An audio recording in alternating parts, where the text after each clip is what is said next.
You would say, what the H is Dave Hooker thinking, saying that a center is one of the most important players on the team? But if you know these Tennessee Vols, you know how important Cooper Mays is. Our countdown continues. Caleb, Cooper Mays, where does he fall as the most important Vol headed into the summer before the fall? All. Oh my God, Les Miles used to start every press conference with all. He'd be like all? Like are you saying welcome all? Like, sorry, one of the stupidest human beings. Cooper Mays is the second most important player for Tennessee football. More than James Pierce, more than Omari Thomas, more than any defensive back, more than all these guys, but obviously not more important than Nico. But everybody else? Yes. And go back and watch the Florida game last year for anybody that wonders what I'm talking about. Because the Florida game last year, Tennessee didn't have Cooper Mays. They straight up lost because of that. Agreed. He is, and here's why, and importance involves two things. It involves talent, and James Pierce is the guy.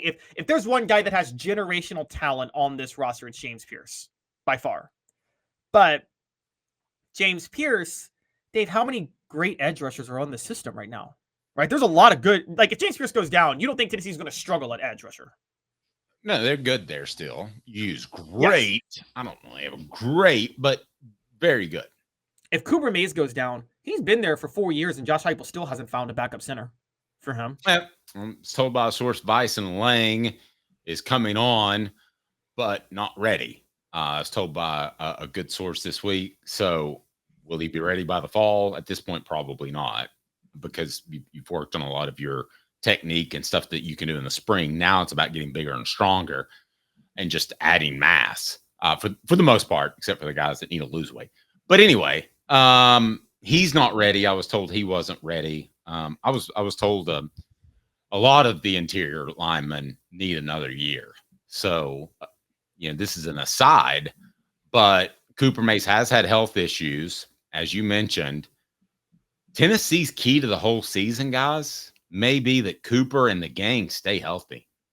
If we're having a conversation at the end of the year where, wow, Tennessee like 2022, they didn't catch the injury bug. Things broke well for them, unlike last year where they had injuries and they were a factor.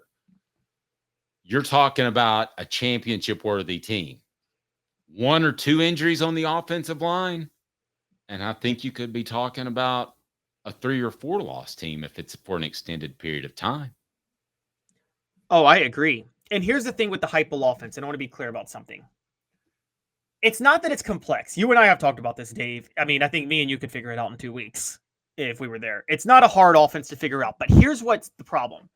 You play so fast that you have to, it becomes hard to make it second nature, because even the little things you do have to think about, you can't think about them because you're moving so fast. You have to instinctually be able to do it, right? You have to instinctually know what you're going to do.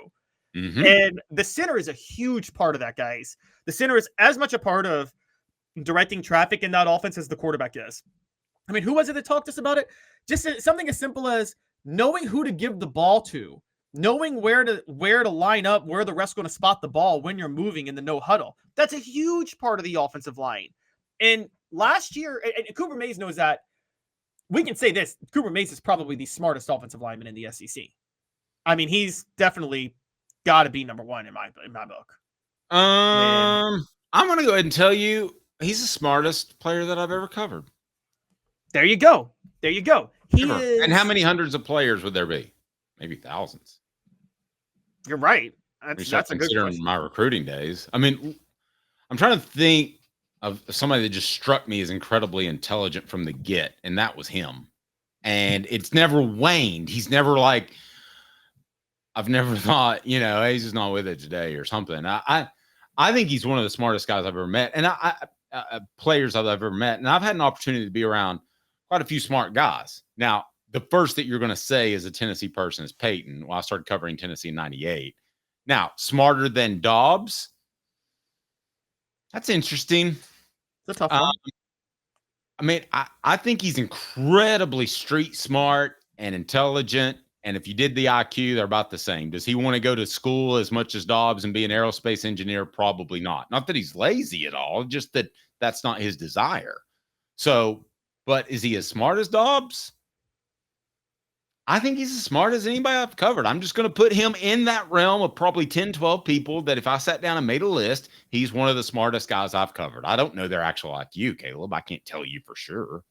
No, I agree. And also, let's call Peyton what it is. Peyton was an extremely smart football. From what I've heard, he wasn't that smart in a lot of other places, though. Homeboy can't even doesn't even know how to lay out clothes properly in his closet. Like, I didn't know that. I didn't know that. I think Peyton is one of the smarter guys, though, that's been around. But he applied all of that intelligence to knowing football, if that makes sense. You know what I mean? It's like he stored so much of football with all that intelligence. He didn't store much else, which is kind of funny. He was like that obsessive with it. I agree with you on Cooper. Dave, I wanted to pose this question because this is something that's interesting. One of the most annoying things, certain coaches used to say this.